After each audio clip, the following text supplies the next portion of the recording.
We head to Africa Dialogue Conference, which was underway in Sun City, and Godfrey Mutizwa caught up with Ralf Mupita, CEO of Old Mutual Emerging Markets, and spoke to him on Africa's attractiveness for investment.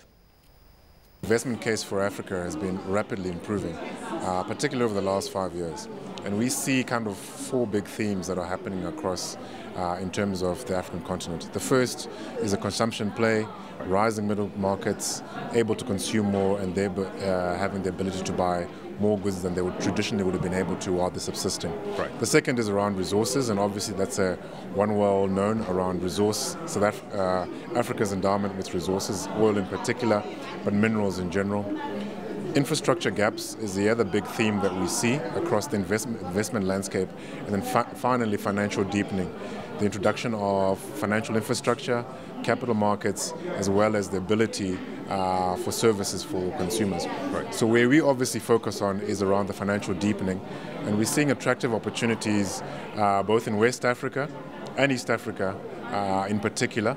But more generally across the continent, where we see very low levels either of insurance penetration or bank account penetration, and therefore is the case for us to invest more in Africa. Yeah. Now, of course, when one talks about investing in Africa, it's not without risk. There is a huge amount of risk, and one of the biggest is political risk. As Old Mutual is a company that's been in Africa for more than 100 years, judge for me, if you can, in terms of whether we have seen an improvement in that respect. Yeah, look, I mean, the first thing I'd like to say is political risk exists in all markets. But that said, we've seen an improvement in the political landscape in Africa. You're getting a lot more elections that are coming through uncontested, a stronger sense of democracy. So the political risk, from my perspective, has been reducing. And that obviously is good for attracting our investment income. Ralf, if you were to rank it in terms of the other risks, where would you place it? Because for many people, that remains a huge one. I mean, we heard today the Foreign Minister of South Africa, Mr. Mashabane, speaking about how there's no tolerance for coups and other people who come into power through unconstitutional means. Yes. Look, I mean, it's on your risk log, you'd obviously see political risk as fairly high, but I wouldn't say it's the highest challenge. I mean, the challenge from my perspective is the ability to get capital in and out of markets. That, to me, is probably at a higher level as we look at the markets that we're very interested in. But that said, you can't say it's completely diminished to a point where, to your point that you raised earlier, we've been in Africa for over 100 years. So we're able to work within the environment, so we're able to manage and mitigate those kind of risks the best way that we can. Yeah, looking at the raw numbers, when one looks at Africa in terms of the regions, you look at East, you look at West Africa, you've got Southern Africa, just raw numbers alone would suggest that West Africa is the place to be, and yet your Old Mutual is still not there. When are you going there? Well, we've made an announcement that we've made an acquisition into Oceanic Life, a JV with EcoBank, and that'll be our entry into Nigeria.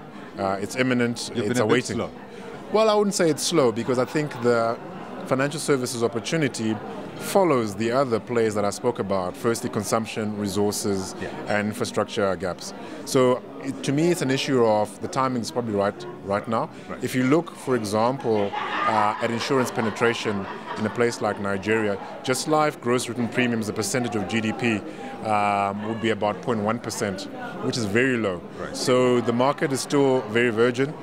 Still a lot of opportunity, and I wouldn't say we've been very slow getting there. Yeah. Now, one of the issues you spoke about earlier when you addressed the conference was the whole issue around devoting a large, you called it a substantial amount of capital into Africa. Let's speak about that capital, how much it is and where it's directed at.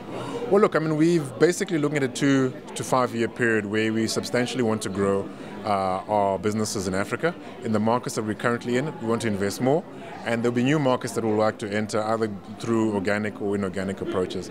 And we would like to see kind of an investment of anywhere between 2 to 4 billion in Africa over the next 2 to 4 billion rand. 2 to 4 billion rand over the next while, where we're investing in Africa, in existing operations or in new operations to get us going. I think the point in Africa is, particularly for a business, a long-term savings business like Old Mutual, is that profits come over time. So you're going to have to do a lot of investing up front. Yeah. So that's the kind of investment that we will need to do over the next 2 to 5 years in Africa. Ralf, you're on CNBC Africa. We broadcast to 48 African countries. So here's the platform. If you were to send a message to political leaders who are watching, and Old Mutual is talking about wanting to come to their countries, what would your message be to them? I think the first and important thing is that we need to see a much stronger level of regional integration that allows the easy movement of goods and services across markets. And so all the work that's being done at a political level to create these regional integrated zones is key and important. Right. So I'd say that's the first thing. Aligned to that, obviously, is the ease of doing business. We need to see markets that it's easy to do business, whether it's registering a business, whether it's the tax regimes have some level of congruency across markets. That's key. We also need to see the ability for investment to come in and out of markets. So the development of capital markets, having the infrastructure, all of that is key and important. And I do think, though, that a very important part where private sector can work with government is around infrastructure. Right. There's a very big infrastructure program that's been agreed at an African government's level, which our president is leading. And there, the hand needs to be extended from the private sector, and we certainly are extending that hand that says we want to participate in the provisioning of infrastructure because we can mobilize savings, pension savings and other savings to work in investing in infrastructure, whether it be road, rail, ports, telecoms infrastructure. Right. We have those capabilities, and that will catapult growth in Africa by as much as an extra 2 percentage points, I believe. Sure. Finally, Ralf, you're also looking into emerging markets. What's the attraction of other emerging markets versus what, say, Africa offers? Because everybody speaks about Africa as the next place to be.